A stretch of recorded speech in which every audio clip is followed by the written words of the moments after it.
Now that you've completed your practice forms, we're going to apply those same tips and techniques that you use to create a variety of proportions and angles to observing the real four forms from a photograph. I have it on my daughter's iPad just so it's easier to see. You'll view it on your phone or your Chromebook. The first thing we're going to do before we draw any of the forms themselves and apply the techniques is to plan out our space. We want the image to be reflected on the composition space. Okay. In other words, we want to fit all of the four forms in the same arrangement with the same spaces, the same proportions, and we want to make sure they all fit on one continuous surface. Okay, meaning the table, especially in the end when we start to develop the shadows. Right. So the first thing I'm going to do is to just plan out some guidelines of where everything goes. Right.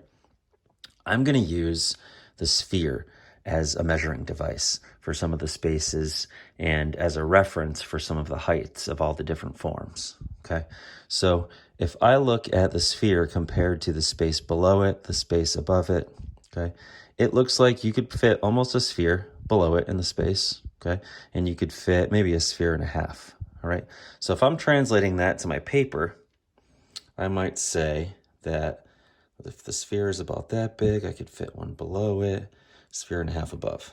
Okay, so thumb and finger are a really useful measuring device, okay, especially when you don't want to bother with actual inches and centimeters, okay, and you can just lay it in place and you always have it. Okay, so using that as a general reference, I'm just going to give myself some really light guidelines. Okay, I make them dark so that you can see them, but keep everything nice and light.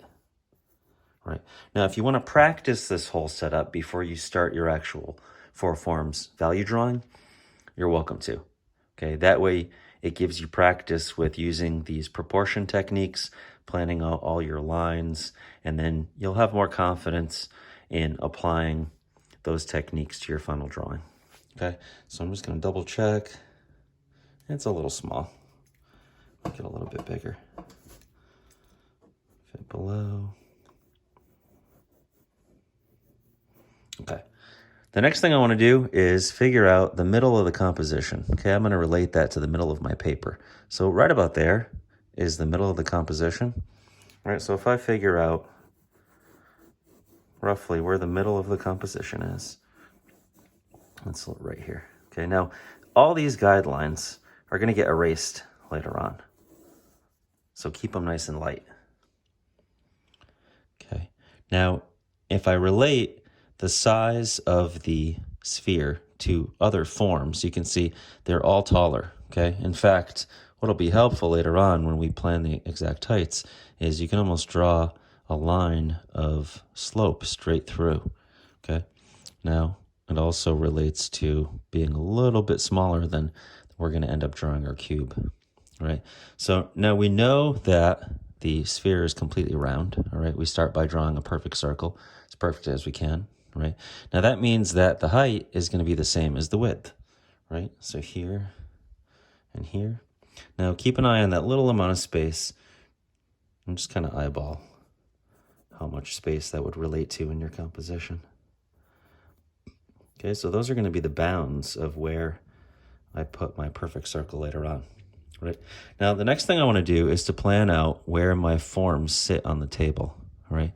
Now, again, if we use our pencil to figure out what would be completely flat, right, you could see that the cone sits a little bit lower and the cylinder sits a little bit higher and the cube sits quite a bit lower. That's the lowest thing in our photo itself. Okay, so to utilize that reference, I'm just going to draw a line straight across, right? And I know that my cylinder is going to sit a little bit higher. So I'm going to put that there. My cone's going to sit a little bit lower. All right. And then my cube is going to sit even lower than that. So let's say down here is where the point of the cube might end up. Okay. The next thing I want to plan is the center because we use a line of symmetry to create the cylinder and the cone. Okay. So I want to roughly figure out where that center point might be related to, in this case, you can see some of the cone gets actually clipped off by the middle line of our composition. Okay, so if I go a little bit further over than that, let's say maybe about there.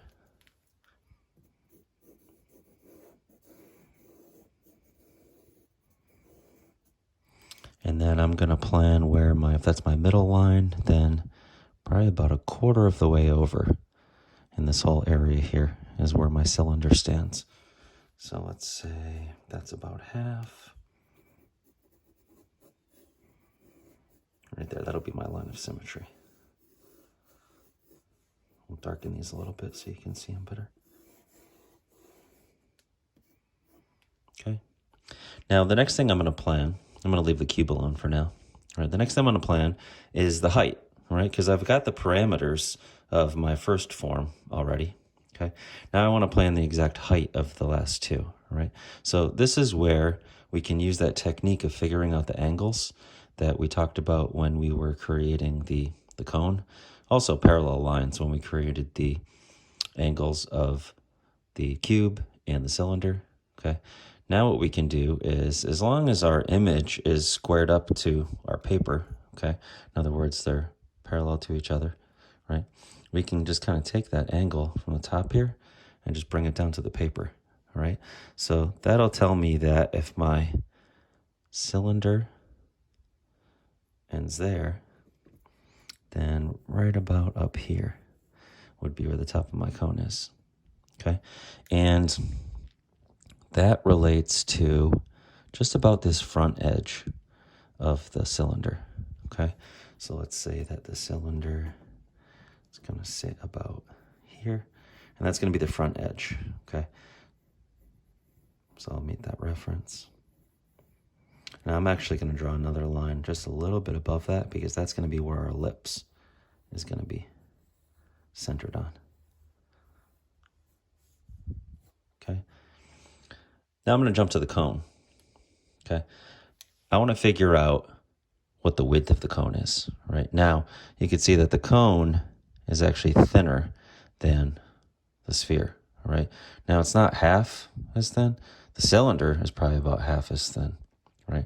So maybe about 2/3 of the sphere, right? So if I take this measurement, say maybe about 2/3 of that, okay?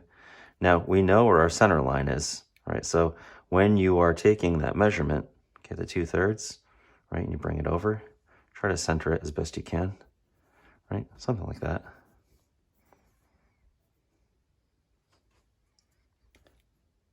And notice this line here, it should fall a little bit, and it does, good. It should fall a little bit further over than that middle line there, right? Now, cylinder is going to be about half of the sphere, right? So this, about half.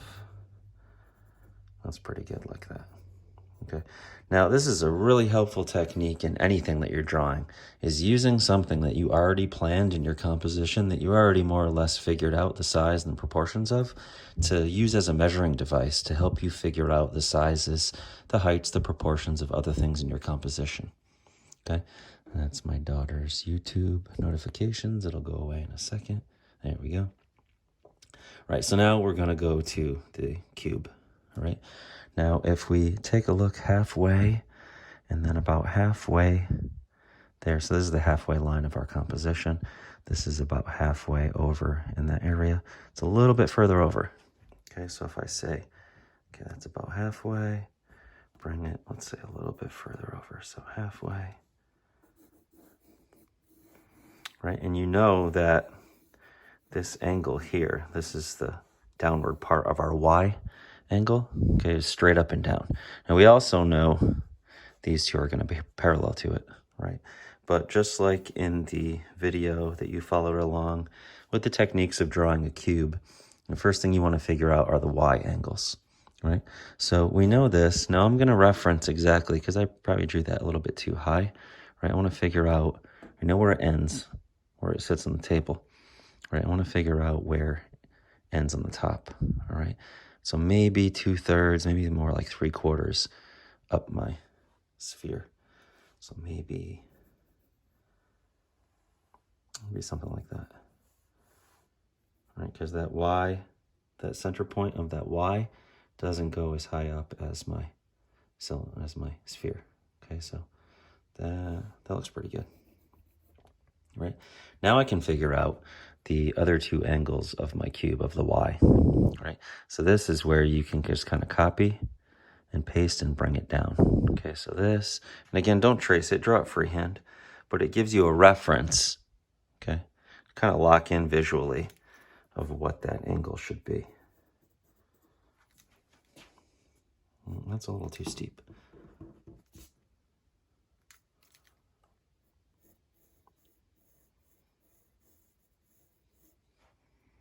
And it helps you double check as well. All right, that looks pretty good. Then I'm going to go on to my other angle here.